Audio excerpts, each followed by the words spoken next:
Hello and welcome to Paydirt TV. I'm Dominic Piper.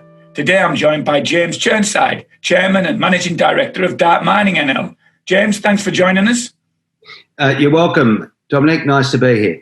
James, you're a Victorian-focused gold explorer. There's lots of new interest in the Victorian gold fields, particularly off the back of Fosterville and a few other discovery success stories. But Dart is by no means a newcomer to Victorian gold fields. You've been there a number of years. Is that an advantage for you when you're exploring in the really notoriously tricky gold fields? Dominic, you're right. We have been around for a while. The company was actually founded in 2003. All of our exploration activities have been focused up in the northeast.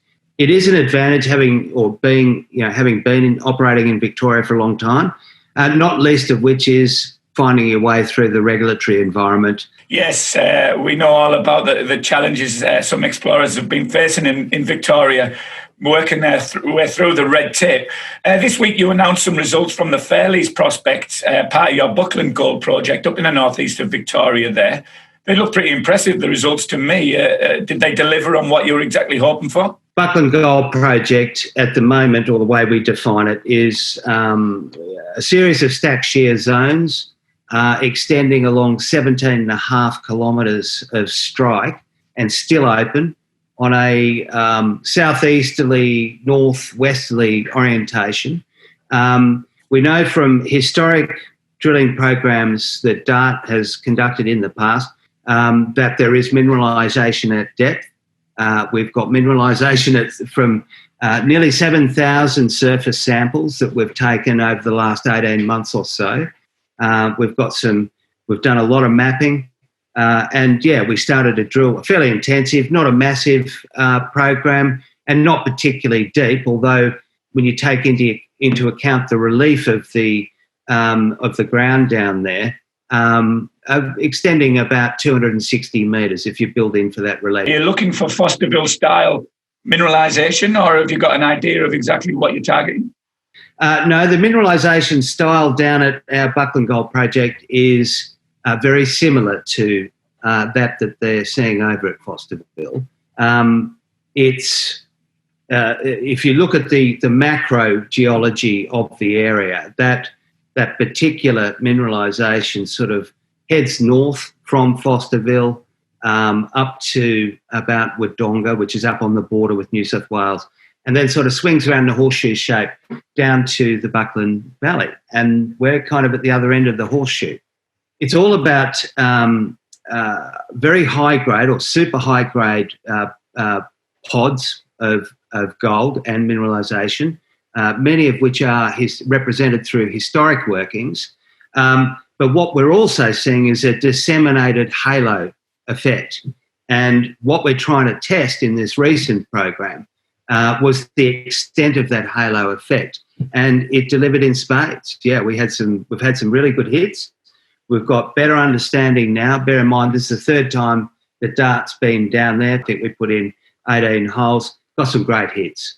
We were drilling one of the hits, which was quite good, 11 metres at 2.64. Then we had another 13 metres at nearly 5 grams. We are seeing further expansion of the volume of mineralisation, both at depth and in terms of width. So yeah, we're very excited by it. We think it's got tremendous potential. The area that we've just drilled out, to put it into the perspective of the overall project, is postage stamp size. So do you think, could this be a bulk tonnage scenario then, a larger project rather than what we see a lot of in Victoria of the small targeted, nuggety system? High grade stuff, yeah. Well, that's what in summary, yes, that's exactly what we think. We think that it has potential for large volume, relatively low grade, but of course, particularly with gold prices where they are, enormously profitable style of development. But hey, we're still a long way from that. We've got a lot more drilling to do. What are the next steps are you going to take on that Buckland Gold project? Well, we'd like to head further west from the Fairleys prospect within that Buckland Gold project. The idea is to do some RC holes, further test for depth, try and understand where we're getting hit through dilution of the disseminated gold. But yeah, we haven't actually designed the program yet, but we certainly know in our heads what we want to do after the experience we've just had down there on the RAB. It's challenging country, as I mentioned before, but it's all doable. James, as well as Buckland, you've got the Sandy Creek project. Again, a historical goldfield with lots of historic production there, but it seems that there's not a lot of modern exploration gone on there. Have you been able to build an exploration strategy about what you're going to do there? Yeah, look, we have, and actually, as we speak, we're actually drilling at Sandy Creek. And Sandy Creek is going very well. We haven't got any results back from that just yet. We'd expect results back from there soon. Sandy Creek is a very interesting project. We've found gold mineralisation in granite. We're trying to test the extent of that into the granite. It's historically, there's some old antimony workings up there. There's some super high-grade hits that have been reported out of that area. One I remember particularly as 3.5 kilos or 3,500 grams per tonne. But yeah, we need to find out more about it. It's, it might be, as you referred to earlier, it could end up being one of those super high grade, but not enough tonnes. We'll have to see. In what is a stacked portfolio you have in there, Victoria, there, you've also got the Rushworth project, which is only 45 kilometres from Fosterville. What's the strategy there? Are you looking for repetitions of Fosterville, really? Yeah, look, it is actually a different geology to Fosterville at Rushworth. We've got some interesting neighbours, I can say that. But and I suspect that we've got a bit of a jewel in the crown there. We've got the entire Rushworth goldfield under our tenant. It's, to us internally, we view it as a fairly high risk, but certainly high potential return type project. We're hoping to do some RC drilling out there before Christmas. But between going to Rushworth and the end of our work at Sandy Creek, we'll be going over to, we call it the Empress. It's a fascinating geological structure. There's outcropping porphyry there, as well as lode-style gold. Our sort of concept internally is that it may well be the source of a lot of the alluvial gold that was taken out of the Mitcha River. Beyond that, we've got another dozen projects to go to. As long as there's money available, I reckon we'll be drilling really hard for the next 12 months. Given that workload in front of you and given the work you've got on currently, it's no surprise that we see you there in the exploration office in the field, looking like you've already put in a hard day's work.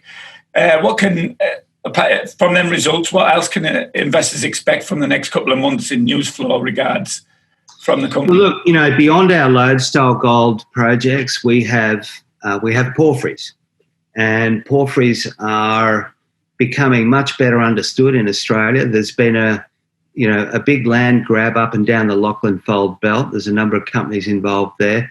The way we view it is that we're right at the sort of southern end of the Lachlan Fold Belt. But the fact is we've got outcropping porphyries here. Porphyry drilling and exploration generally is extremely expensive. We've had experience at that ourselves with our Mount Unicorn molybdenum project. But we're inviting partners to come in on a farm-in basis to try and develop our knowledge around that. But if the Unicorn Molly deposit is anything to go by, then we've got tremendous potential in the porphyries, yes. Great. Another exciting project to add to the portfolio. James, thanks very much for your time today. Best of luck with the next set of results from Sandy Creek, and hopefully we'll see a bit more news flow in the months to come. Thanks very much, Dominic. Great to be here.